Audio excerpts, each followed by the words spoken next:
शारदीय नवरात्रि का आरंभ हो चुका है। अगले 9 दिनों तक माता पानी की उपासना करने के साथ साथ आपको इस कथा का पाठ भी जरूर करना चाहिए।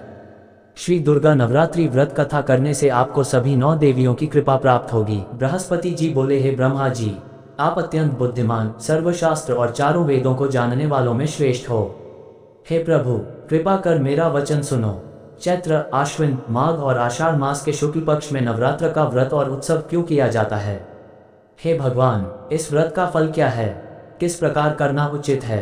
और पहले इस व्रत को किसने किया, सो विस्तार से कहो।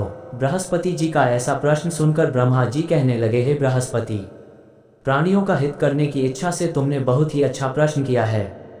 जो मनुष्य मनोरथ पूर्ण करने वाली दुर्गा, महादेवी, सूर्य और नारायण को ध्यान करते हैं, वे मनुष्य धन्य हैं। ये नवरात्र व्रत संपूर्ण कामनाओं को पूर्ण करने वाला है। इसके करने से पुत्र चाहने वाले को पुत्र, धन चाहने वाले को धन, विद्या चाहने वाले को विद्या और सुख चाहने वाले को सुख मिल सकता है। इस व्रत को करने से रोगी मनुष्य का रोग दूर हो जाता है और कारागार में पड़ा हुआ मनुष्य बंधन से छूट जाता है। मनुष्य की तमाम विपत्तियां दूर हो जाती हैं और उसके घर में संपूर्ण संपत्तियां आकार उपस्थित हो जाती हैं। बंध्या और काक बंध्या के इस व्रत के करने से पुत्र हो जाता है।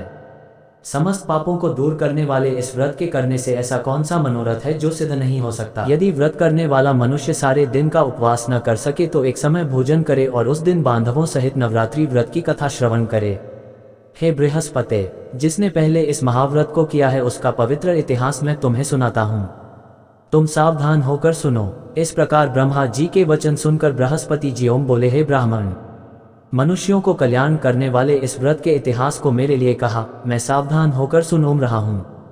आपकी शरण आए हुए मुझ पर कृपा करो। ब्रह्मा जी बोले, पीठत नाम के मनोहर नगर में एक अनाथ नाम का ब्राह्मण रहता था।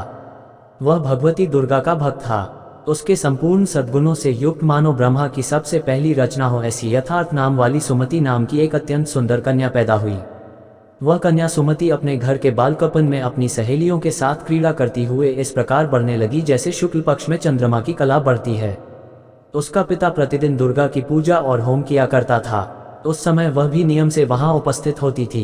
एक दिन वह सुमति अपनी सखियों के साथ खेलने लग गई और भगवती के पूजन में उपस्थित नहीं हुई।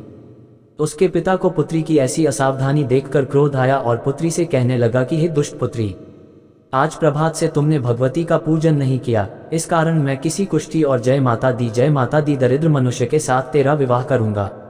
इस प्रकार कुपित पिता के वचन सुनकर सुमति को बड़ा दुख हुआ और पिता से कहने लगी कि हे पिताजी, मैं आपकी कन्या हूँ, मैं आपके सब तरह से अधीन हूँ, जैसी आपकी इच्छा हो मेरा विवाह कर सकते हो। होगा वही जो मेरे भाग्य में लिखा है, मेरा तो इस पर पूर्ण विश्वास है। मनुष्य न जाने कितने मनोरथों को चिंतन करता है, पर होता वही है जो भाग्य में विधाता ने लिखा है। जो जैसा करता है उसको फल भी उस कर्म के अनुसार ही मिलता है, क्योंकि कर्म करना मनुष्य के अधीन है, पर फल देव के अधीन है। जैसे अग्नि में पड़े हुए तृण उसको अधिक प्रदीप्त कर देते हैं, उसी तरह अपनी कन्या के ऐसे निर्भयता से कहे हुए वचन सुनकर उस ब्राह्मण को अधिक क्रोध आया। तब उसने अपनी कन्या का एक कुष्ठी के साथ विवाह कर ओम दिया और अत्यंत क्रुद्ध होकर पुत्री से कहने लगा कि जाओ जाओ, जल्दी जाओ, अपने कर्म का फल भोगो। देखें केवल भाग्य भरोसे पर रहकर क्या करती है। सब प्रकार से कहे हुए पिता के कटु वचनों को सुनकर सुमति अपने मन में विचार करने लगी कि हो, मेरा बड़ा दुर्भाग्य है जिससे मुझे ऐसा पति मिला। इस तरह अपने द्वैत का विचार करती हुई वह सुमति अपने पति के साथ वन चली गई और भयानक वन में कुशायुक्त स्थान पर उन्होंने वह रात बड़े कष्ट से व्यतीत की। उस गरीब बालिका की ऐसी दशा देखकर भगवती पूर्व पुण्य के प्रभाव से प्रकट होकर सुमति से कहने लगी कि हे ब्राह्मणी, मैं तुम पर प्रसन्न हूँ, तुम जो चाहो वरदान मांग सकती हो। मैं प्रसन्न होने पर मनोवांछित फल देने वाली हूँ। इस प्रकार भगवती दुर्गा का वचन सुनकर ब्राह्मणी कहने लगी कि आप कौन है जो मुझ पर प्रसन्न हुई हो? ये सब मेरे लिए कहा और अपनी कृपा दृष्टि से मुझ दासी को कृतार्थ करो। ऐसा ब्राह्मणी का वचन सुनकर देवी कहने लगी कि मैं आदिशक्ति हूँ और मैं ही ब्रह्मा, विद्या और सरस्वती हूँ। मैं प्रसन्न होने पर प्राणियों को द्वैत दूर कर उसको सुख प्रदान करती हूँ। हे ब्राह्मणी, मैं तुम पर तेरे पूर्व जन्म के पुण्य के प्रभाव से प्रसन्न हूँ। तुम्हारे पूर्व जन्म का वृतांत सुनाती हूँ, सुनो। तू पूर्व जन्म में निषाद भील की स्त्री थी और अति पतिव्रता थी। एक दिन तेरे पति निषाद ने चोरी करने के कारण तुम दोनों को सिपाहियों ने पकड़ लिया और ले जाकर जेलखाने में कैद कर दिया।